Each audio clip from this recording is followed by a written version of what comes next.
3 patched Hell's Angels, 1 desolate stretch of highway, and a terrified little girl disappearing into the darkest woods in Northern California. They thought they were stopping to save a life, but by the time the sun set, the most feared bikers in America realized they were the ones walking into a trap. The heavy rhythmic rumble of 3 Harley-Davidson engines echoed like distant thunder against the towering redwoods of Highway 129. It was late October, and the biting chill of the Pacific Northwest was already seeping through the heavy leather cuts of the riders. The stretch of road winding through the dense, unforgiving terrain of the Siskiyou National Forest, near the Oregon-California border, was notoriously isolated. Cell service was a luxury that didn't exist out here, and the dense canopy of ancient trees blocked out the late afternoon sun, casting the winding asphalt in a permanent, eerie twilight. Leading the pack was Garrett "Dutch" Henderson. At 45, Dutch was a hardened veteran of the Hells Angels Motorcycle Club, wearing the president patch of his local charter with a quiet, intimidating authority. His face was a map of scars and deep-set lines framed by a thick, graying beard. Flanking him were Liam "Ghost" Gallagher, a former Army Ranger who traded his military unit for the Brotherhood of the club, and Tommy "Wrench" Carter, the youngest of the 3, a fiery hothead whose loyalty to the club was matched only by his prowess as a mechanic. They were returning from a multi-charter run-up in Portland, riding hard to beat the impending storm front rolling in from the coast.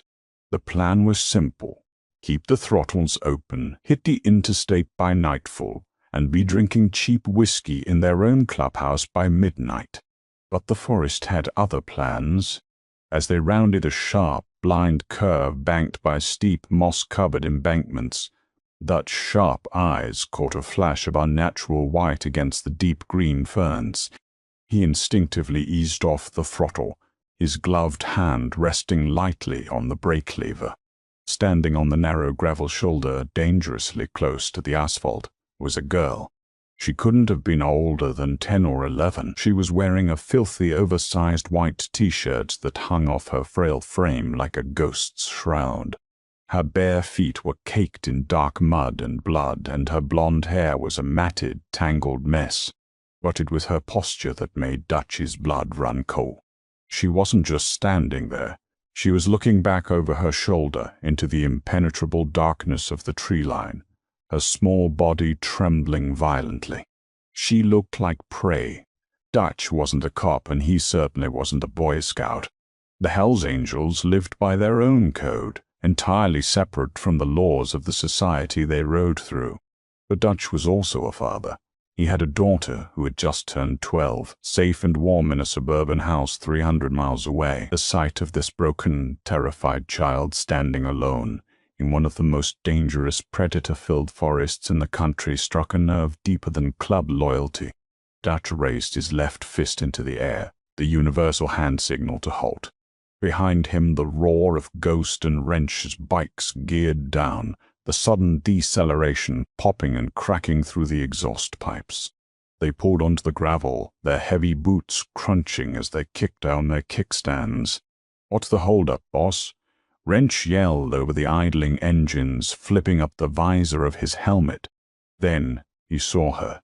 The bravado melted off the young biker's face instantly. Jesus. Dutch cut his engine. The sudden silence of the forest was deafening, broken only by the ticking of the cooling metal and the distant call of a raven.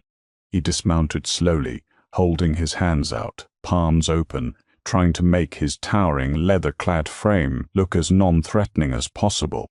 "Hey there, sweetheart," Dutch called out, his voice a low, gravelly rumble. He took a slow step forward. "You lost? Where are your folks?" The girl whipped her head around. Her eyes, wide and completely devoid of childish innocence, locked onto Dutch. They were hollow, terrified, and darting frantically between the 3 massive bikers and the dark woods behind her. She didn't speak. She didn't cry. "We ain't going to hurt you," Ghost added, stepping off his bike. His military training kicked in, his eyes scanning the tree line, looking for whatever had put that look of sheer terror on the kid's face. Let us get you out of the cold. We'll call somebody. Dutch took another step, reaching into his saddlebag to grab a heavy flannel shirt. Here, you're freezing. Just take this. The moment Dutch extended his arm, a sharp, loud snap echoed from deep within the woods like a thick, dry branch breaking under a heavy boot. The girl gasped. It was a sharp, ragged sound.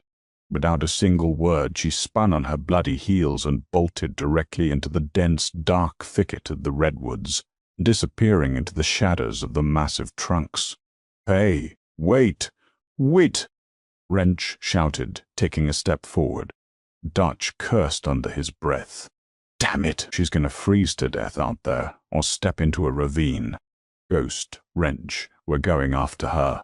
"Dutch, man, we don't know what's out there." Wrench hesitated, looking at the impenetrable wall of trees. "Could be a bear, could be some tweaker camp." "I don't give a damn if it's the devil himself," Dutch growled, unzipping his leather jacket just enough to ensure his heavy 1911 pistol was easily accessible in its shoulder holster. "I'm not leaving a kid out here to die. Let's move." Ghost didn't argue. He reached into his own bags, pulling out a heavy, military-grade tactical flashlight. "We stay close. Keep visual contact. The canopy gets thick in there. We're gonna lose light fast." Oh, the three Hells Angels left millions of dollars worth of custom motorcycles sitting on the side of the lonely highway and plunged into the Siskiyou woods. They expected a quick retrieval. They expected to find a scared runaway huddled behind a tree. They had no idea they were crossing the threshold into a nightmare. The forest swallowed them immediately. The temperature dropped by 10 degrees the moment they stepped past the first line of ancient redwoods. The ground was heavily carpeted with decades of fallen pine needles, deadening the sound of their heavy engineer boots. Huge ferns, towering as high as a man's chest, obscured the forest floor, making every step a gamble. "You see her?" Dutch whispered, pushing a thick, damp branch out of his way. "Negative," Ghost replied softly. He was moving differently now, his posture lowered, his eyes tracking the ground rather than the trees. His ranger instincts were fully engaged. "But she left a trail. Look." Ghost shone his heavy flashlight down at the base of a massive fern. The fronds were violently broken, the bright green stalks crushed. A few feet away, in a patch of soft, damp earth, there was a clear impression of a small, bare foot. "She's moving fast, too fast for a kid in the dark," Wrench muttered, shivering slightly as the damp cold bit through his denim vest. "Fear is a hell of an engine," Dutch said, pushing forward. "Keep moving." They hiked deeper for another 20 minutes. The highway sounds had completely vanished, replaced by the unsettling groans of the old trees swaying in the high wind and the occasional scurry of unseen wildlife. The light was failing rapidly, the sun dipping behind the mountains, leaving the woods bathed in a suffocating, bruised purple twilight. Then the narrative of a simple runaway began to unravel. Ghost, who was taking the point position, suddenly threw a fist up. Dutch and Wrench froze instantly. Ghost knelt by a large, moss-covered boulder. He wasn't looking at a footprint. He was looking at a piece of fabric. It was a shred of the white t-shirt the girl had been wearing, snagged on a sharp briar branch. But as Ghost shined his light on it, his brow furrowed. "What is it?" Dutch asked, moving up quietly. "It's torn off, yeah. But look at the height," Ghost pointed. The briar branch was at least 5 feet off the ground. "She's a tiny kid. She'd have had to jump to snag it here. And look at the snag itself." Ghost gently touched the fabric. "It's looped around the thorn. Placed, not caught." Wrench swallowed hard. "You're saying she left a breadcrumb?" "I'm saying," Ghost stood up, his hand resting on the grip of the tactical knife on his belt, "someone wanted us to know which way she went." Dutch frowned, a cold knot forming in his stomach. Why would a terrified kid try to lead us? "Maybe she's not leading us," Ghost murmured, sweeping his flashlight in a slow, deliberate arc across the dark canopy above them. Maybe she's bait. Might be a beam of Ghost's flashlight caught something unnatural halfway up a nearby oak tree. It was a dull metallic glint, perfectly camouflaged against the dark bar. Ghost squinted, focusing the beam. It was a lens, a high-end infrared trail camera hardwired into the tree. "Look up," Ghost commanded quietly. Dutch and Wrench followed the beam. The realization hit them like a physical blow. They weren't just wandering through a forest. They were walking down a designated corridor. "Boss," Wrench whispered, his voice tighter now, laced with genuine panic. He was looking down at the ground to their left. Between two massive trees, barely visible above the carpet of pine needles, was a thin, taut line of monofilament wire. A tripwire. None. It was strung ankle-high, leading into a dense cluster of brush that smelled faintly, sickly, of diesel fuel and chemical fertilizer. They had just walked into a fatal funnel. An ambush zone. "Don't move," Dutch ordered, his voice dangerously low. He slowly drew his 1911, the heavy steel comforting in his palm. Ghost had already drawn his block, his eyes sweeping the dark gaps between the trees. Suddenly a voice echoed through the woods. "Help me." It was the girl. But it didn't sound right. The voice was flat, metallic, and devoid of the raw, ragged terror she had exhibited on the highway. It echoed from a thick copse of trees about 50 yards ahead. "Please, help me."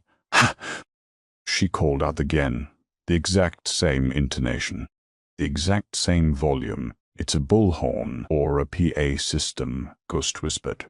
"Dutch, we need to fall back. Now. We are severely outmatched." Dutch gritted his teeth. His pride fought with his survival instincts, but he knew a tactical disadvantage when he saw one. Free bikers with handguns against a fortified, rigged perimeter in the dark. It was suicide. "Backtracked," Dutch commanded. "Step exactly where you stepped before. Do not touch the brush." They began to slowly back away, keeping their eyes trained on the darkness ahead. But before they could take more than 3 steps, a blinding array of high-intensity floodlights snapped on, bathing the entire section of the forest in a stark, blinding white glare. The Hell's Angels threw their arms up, squinting against the blinding light. Through the glare, the thicket ahead seemed to part. It wasn't a natural clearing. It was a heavily camouflaged military-grade compound hidden beneath the forest canopy. Massive netted tents, heavy-duty diesel generators, and off-road tactical vehicles were parked in tight formation, and stepping out from behind the glare of the lights were men, dozens of them. They weren't cops. They weren't backwoods meth cooks. They were dressed in sterile, unmarked black tactical gear, armed with suppressed short-barreled rifles, their faces obscured by balaclavas. They moved with terrifying, silent precision, fanning out in a wide arc, completely cutting off the biker's escape route back to the highway. Then the final chilling twist of the knife. Walking out from the center of the heavily armed line of mercenaries was the girl. She was no longer trembling. The terrified, wide-eyed victim was gone. She walked with a calm, eerily confident stride. She stopped beside a massive man holding an assault rifle and looked directly at Dutch. Her hollow eyes were now cold, calculating, and utterly empty. In her small, mud-caked hand, she held a high-frequency two-way radio. She lifted it to her mouth. "Package secured," the little girl said, her voice echoing perfectly through the hidden speakers in the trees. "Bring the transport." Dutch tightened his grip on his pistol, his heart hammering against his ribs. They hadn't followed a lost girl into the woods. They had been hunted, and the bait had worked flawlessly. "Ghost, Wrench," Dutch growled, locking eyes with the ring of rifles pointing directly at their chests. "Get ready for a fight." The blinding white glare of the floodlights pinned the 3 Hell's Angels like insects under a microscope. Dutch's thumb rested heavily on the safety of his 1911, his mind racing through impossible calculus. There were at least 20 men forming the perimeter. They carried Heckler & Koch HK 4 Stins assault rifles, Tier 1 operator gear, suppressed and fitted with infrared lasers. The red beams cut through the damp Pacific Northwest fog, 3 of them dancing directly over Dutch's heart. These weren't cartel sicarios, and they certainly weren't local law enforcement. Ghost's eyes, trained by multiple tours in the Korangal Valley, recognized the tactical spacing, the standardized kit, and the cold, disciplined silence. These men were private military contractors. They looked like ghosts from Blackwater or Constellus, shadows operating entirely off the books on American soil. A tall man stepped out from the center of the formation. He wore a heavy plate carrier over a dark gray combat sweater, his face uncovered, revealing a clean-cut, square jaw and dead, slate-gray eyes. He looked like an executive who had traded his tailored suit for Kevlar. "Lower the weapons, gentlemen," the man said. His voice was calm, authoritative, and amplified by a small microphone clipped to his vest. "You are completely outgunned. I'm Commander Hayes, and you have trespassed into a federally restricted operational zone." "Bullshit," Dutch spat, not lowering his pistol an inch. "I know every inch of Siskiyou County. There's no federal site out here. You used a little girl to bait us off Highway 199. Who the hell are you?" Hayes offered a thin, patronizing smile. He glanced down at the little girl standing beside him. She was staring at the bikers with a vacant, terrifying apathy, like a machine switched to standby. "Abigail is a highly effective retrieval asset. She excels at drawing out specific demographics, men who live outside the law, men who, if they were to suddenly vanish in the deep woods, would spark a gang war rather than a federal investigation." The chilling reality of the trap finally clicked in Dutch's mind. The Hells Angels were perfect targets. Outlaws. If they disappeared, the authorities would blame rival clubs like the Mongols or the Bagos. The police wouldn't comb the deep woods. They'd scour the city streets. They had been selected for abduction. "You're snatching bodies," Ghost whispered, the horrifying realization dawning on him. "For what? Interrogation? Experimentation? Asset acquisition is a complex business, Mr. Gallagher," Hayes replied, using Ghost's real last name. The fact that Hayes knew it sent a fresh spike of adrenaline through the bikers. "Your physiology, your endurance, your detachment from standard society. You make excellent raw material for our overseas contracts. Now drop the firearms. If we wanted you dead, you'd have been dead at the tree line." "Not. Hey, boss," Wrench muttered through clenched teeth, his voice barely audible over the hum of the diesel generators. "I ain't going into no cage." "Neither am I," Dutch replied under his breath. 2:00, Ghost murmured, his lips barely moving. "The tripwire Wrench spotted. It feeds into a brush pile covering a 50-gallon drum of diesel fertilizer mix. If I hit it, it's gonna cook off. We move on the flash." "Do it," Dutch ordered. Hayes sighed, raising his hand to signal his men. "I warned you. Take them out." Non-lethal. Before Hayes could finish his command, Ghost whipped his Glock 19 to the right and squeezed the trigger 3 times in rapid succession. The 9mm rounds tore into the brush pile 50 yards away, sparking against the steel drum hidden beneath the foliage. The resulting explosion was catastrophic. A massive fireball of orange and black violently erupted into the night sky, tearing through the ancient redwood canopy. The concussive shockwave knocked the closest mercenaries off their feet and shattered the glass of the high-intensity floodlights. The forest was instantly plunged into chaotic, strobing darkness, illuminated only by the raging inferno of the detonated fuel drum. "Move!" Dutch roared. The 3 bikers broke left, diving behind the thick, massive trunk of a fallen redwood, just as the air was torn apart by the deafening chatter of suppressed automatic gunfire. Bark and splinters rained down on them as the HK-4 Stin rounds chewed through the ancient wood. "Wrench, you hit," Dutch yelled, firing 2 blind shots over the log toward the muzzle flashes. "Good. I'm good." "Wrench," shouted, pulling a heavy Smith & Wesson revolver from his cut. He popped over the log, firing heavy .357 Magnum rounds into the dark. A mercenary cried out as Wrench's shot found its mark, the heavy slug dropping the man in his tracks. "We can't hold this," Ghost yelled, checking his magazine. "They're flanking. We need to push back toward the highway." "What about the kid?" Wrench yelled, his youthful face pale in the firelight. "She's not a kid anymore, Wrench. She's the bait, and the trap just snapped." Dutch grabbed the younger biker by the leather collar of his cut. "We fight our way to the bikes, or we die in the dirt. On me."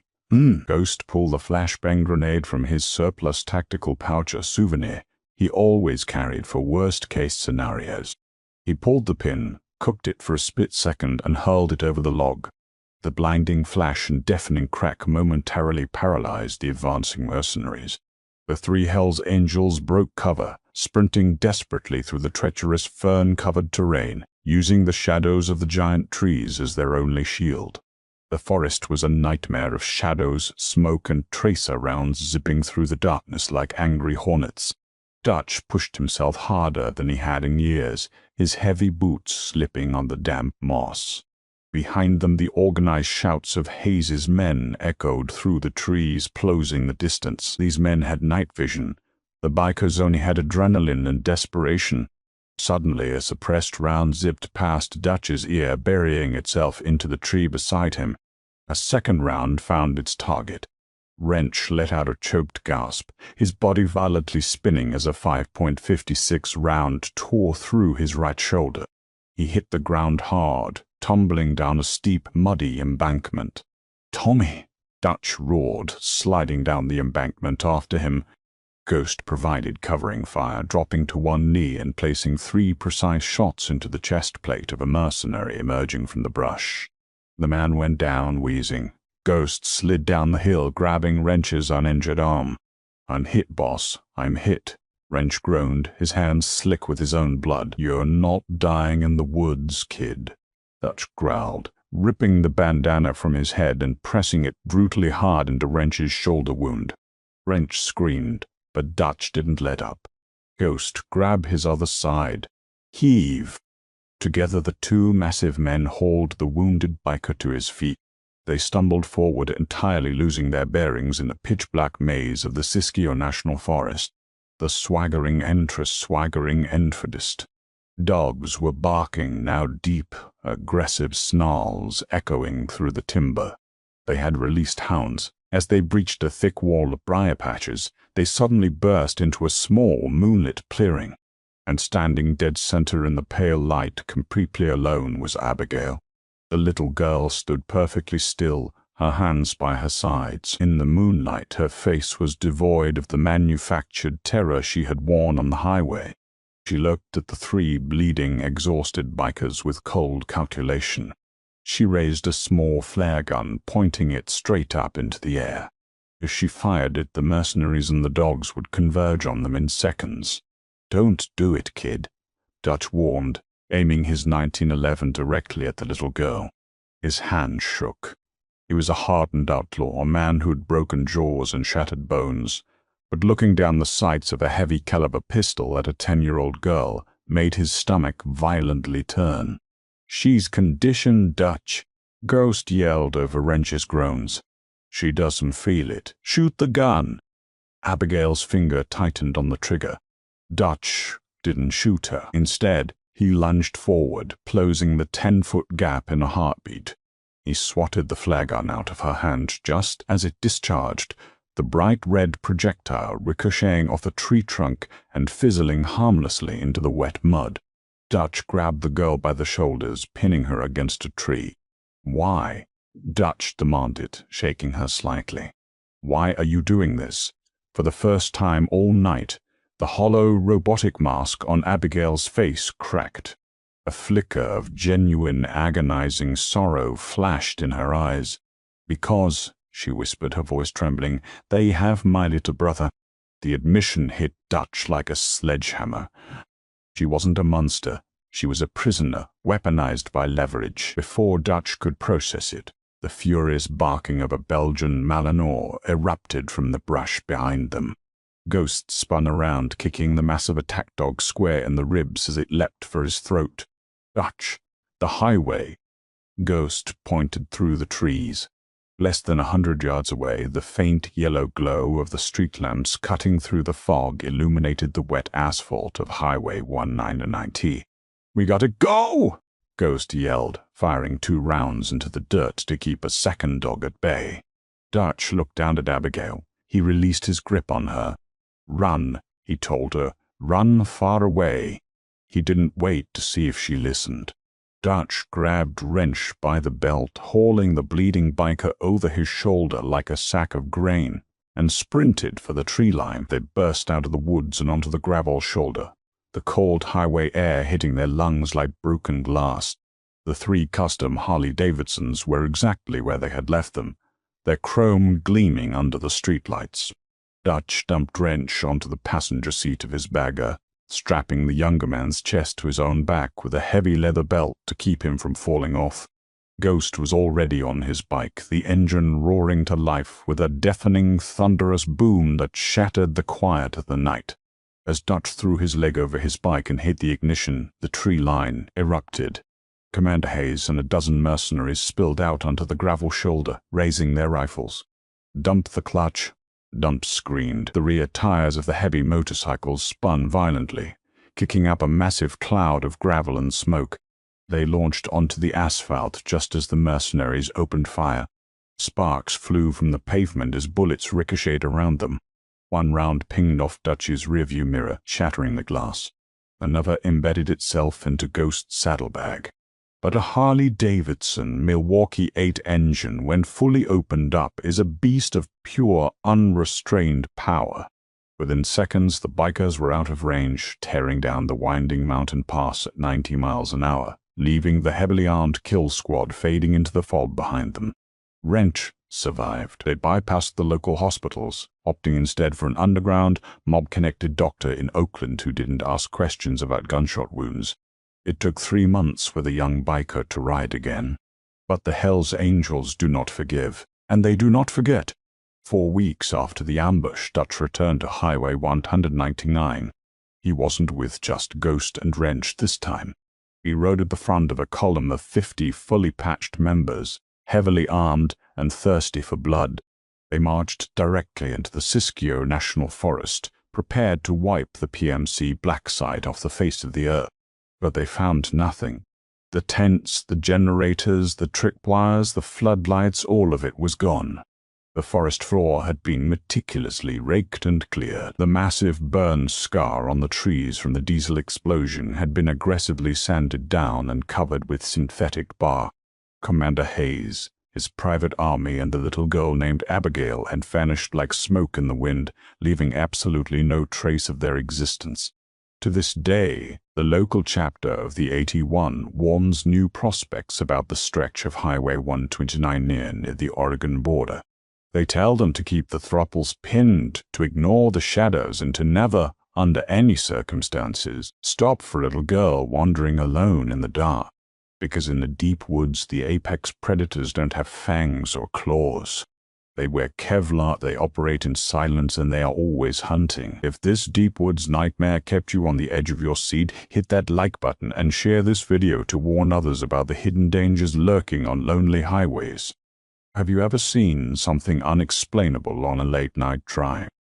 Drop your story in the comments below, and don't forget to subscribe and ring the bell for more intense real-life survival stories.